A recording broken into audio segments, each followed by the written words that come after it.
Hello, I'm Sarah and this is the second in my series of DIY weight loss training videos. If you watched the video I posted last week, I told you what to eat in order to lose weight and introduced you to the hunger scale. And the feedback that I've had from the video has been really good, so I'm excited to record this next video for you, especially because today's topic is a really important one.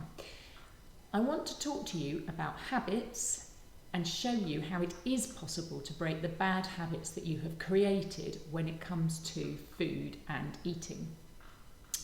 So there are so many diets out there that most of us know what we should be eating in order to lose weight. We know the types of food that wouldn't be included in any diet, whether it's a keto diet, Whole30, macros, whatever. So if we know this, then why is it so hard to lose weight? And to answer this, I'm going to explain how the majority of people who come to me for coaching explain their diet history. And you can see if any of this is familiar to you. So they read up and research the new diet and start full of enthusiasm with 100% commitment. Then after a few days or even maybe a week or so, the bad habits which cause them to put on weight in the first place start to creep back in. And before long, they're supplementing the diet with all the foods that they had cut out in the first place. They stop losing weight and may even gain weight, and this makes them feel rubbish, and they will describe themselves as having failed at the diet. They give me all sorts of excuses for why they couldn't lose weight in the past. They don't have enough willpower, or they have an addictive personality, or they just found it too hard to stick to a diet. And they never blame the diet and say, this didn't work for me because it didn't teach me how to eat differently. It didn't address the problems that I have with motivation, self-sabotage, eating to please others, commitment. And this is why when I'm giving weight loss advice, I provide coaching on all of these topics, and this coaching is what I want to share in these videos. So today's video will look at habits, and to lose weight we need to be able to swap out the unhelpful habits we have for healthy ones. And to do this, we first need to see how habits are created. So put simply, habits are created to make our life easier by stringing together a series of actions and repeating them frequently. Something that was once complicated can become easy to perform. So take driving, for example. When we first start to learn to drive, there's so much to remember: mirrors, indicators, lights, pedals. However, when we've repeated that action so many times, it becomes a habit, second nature.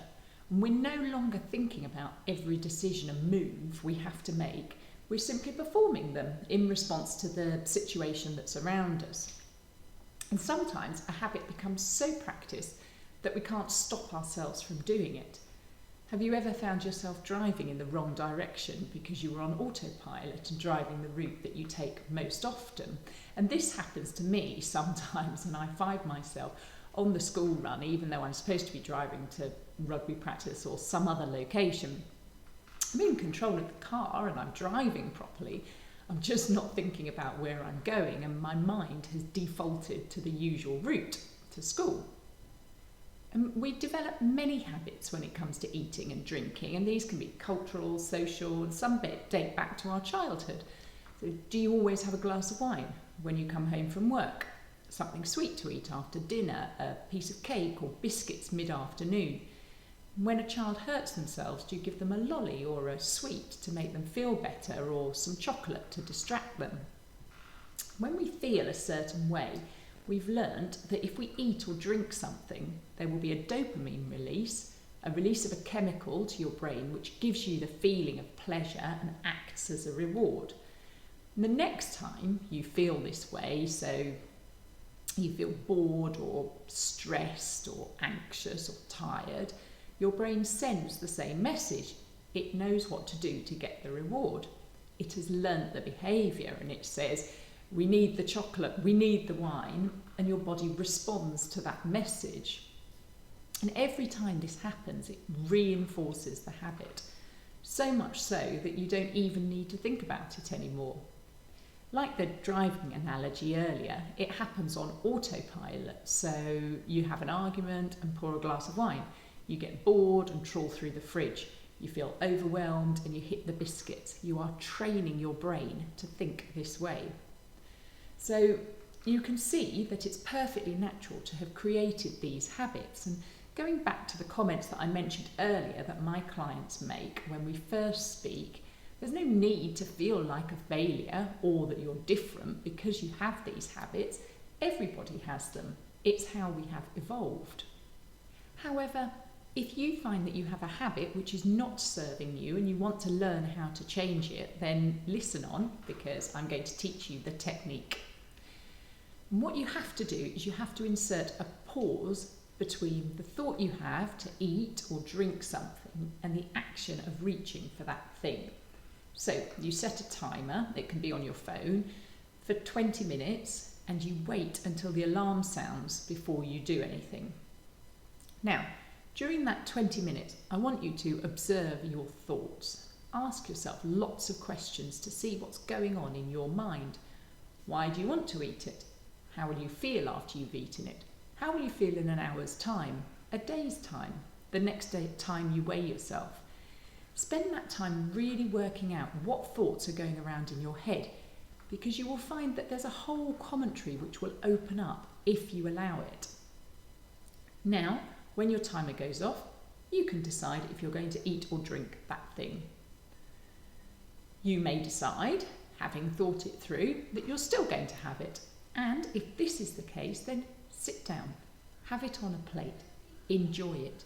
Don't stuff it in when you think no one will see. You have made a decision about eating and you should own that decision and make sure it is worthwhile.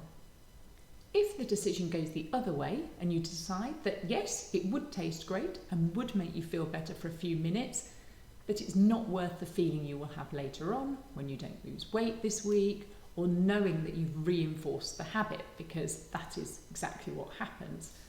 So this time, you won't act on the urge. You can acknowledge that it's there. You don't have to ignore it or distract yourself from it. It is there, but you don't have to act on it. You have control over whether you take the action of eating or drinking. This is your choice.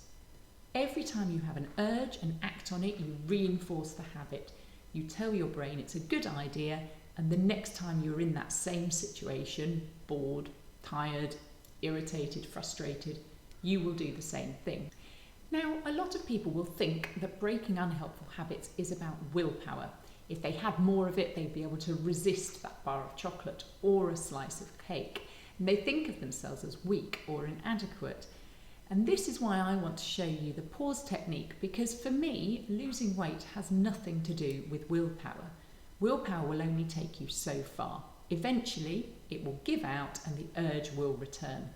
So it's like holding a ball underwater. You can hold it there for a while if you're determined and concentrate, but eventually it's going to pop back up to the surface again. It also doesn't work long term to remove all the things from the house which might be a temptation to you.